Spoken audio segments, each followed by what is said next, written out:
Rajasthan geography के कुछ important question है जो आपके हाई कोर्ट जो एलडीसी की वैकेंसी जो एग्जाम आने वाली है उसमें काम आ सकते हैं। जिसमें पहला जो प्रश्न है अपना, राजस्थान की कुल स्थलीय सीमा का कितना प्रतिशत भाग रेड क्लिफ रेखा के रूप में है? तो इसका जो आंसर होगा 18.07% जो है राजस्थान में रेड क्लिफ रेखा के रूप में है, क्योंकि राजस्थान की कुल स्थलीय सीमा जो है 5,920 किलोमीटर है, जिसमें से 1,070 किलोमीटर जो आपकी रेड क्लिफ रेखा होती है।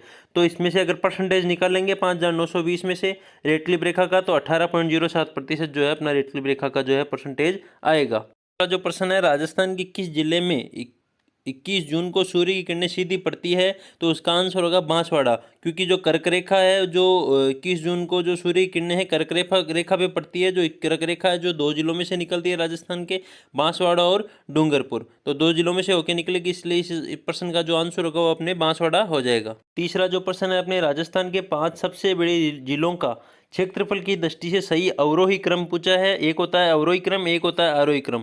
तो अपने को अवरोही क्रम पूछा है, जिसमें बढ़ते से घटते क्रम में, मतलब सबसे पहले बड़े से बड़ा जिला आएगा क्षेत्रफल के हिसाब से, उसके बाद में घटते हुए क्रम में चलेंगे। तो सबसे बड़ा जो जिला इस प्रश्न में आएगा वो आएगा जैसलमेर।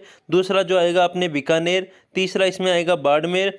चौथा जो आएगा जोधपुर। और पांचवा जो आएगा अपने नागौर। तो ये जो दूसरा नंबर का ऑप्शन है जैसलमेर, बीकानेर, बाड़मेर, जोधपुर और नागौर, इसका जो है सही आंसर हो जाएगा। जो प्रश्न है, राजस्थान का सबसे पूर्वी दिशा में स्थित गांव कौन सा है? तो राजस्थान का जो सबसे पूर्वी दिशा मतलब धौलपुर का जो गांव है वो अपने सिलावट गांव आता है, सबसे पूर्वी दिशा का गांव। अगर आपको ये पूछ लिया जाए राजस्थान में सबसे उत्तरी दिशा में स्थित गांव कौन सा है, तो उसमें नाम आएगा अपने कोणा का।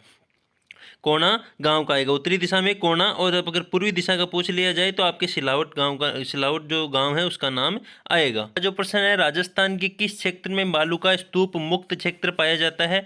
तो इसमें जो है बालू का स्तूप मुक्त जो क्षेत्र है फलोदी, पोखरण और बालोतरा। जो बाड़मेर का फलोदी अपने जोधपुर में, पोखरण जैसलमेर और बालोतरा बाड़मेर का, ये जो तीनों क्षेत्र है ये अपने बालू का स्तूप मुक्त प्रदेश में आते हैं, बालू का स्तूप मुक्त क्षेत्रों में आते हैं। अगला जो प्रश्न है, राजस्थान के रेतीले शुष्क व अर्ध शुष्क प्रदेश को विभाजित करने वाली वर्षा रेखा कौन सी होती है? तो अर्ध शुष्क और शुष्क को विभाजित करने वाली जो वर्षा रेखा होती है वो अपने 25 सेंटीमीटर रेखा होती है।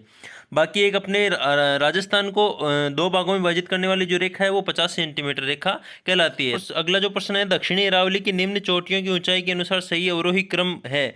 तो अवरोही क्रम पूछा है, इसमें बढ़ते से घटते क्रम में पूछा है। तो इसमें सबसे पहले आएगा अपनी गुरु शिखर, सबसे ऊंची चोटी। उसके बाद में शेर, दिलवाड़ा और जरगा, ये चारों दक्षिणी अरावली की चोटियां हैं, जो कि गुरु शिखर, शेर, दिलवाड़ा और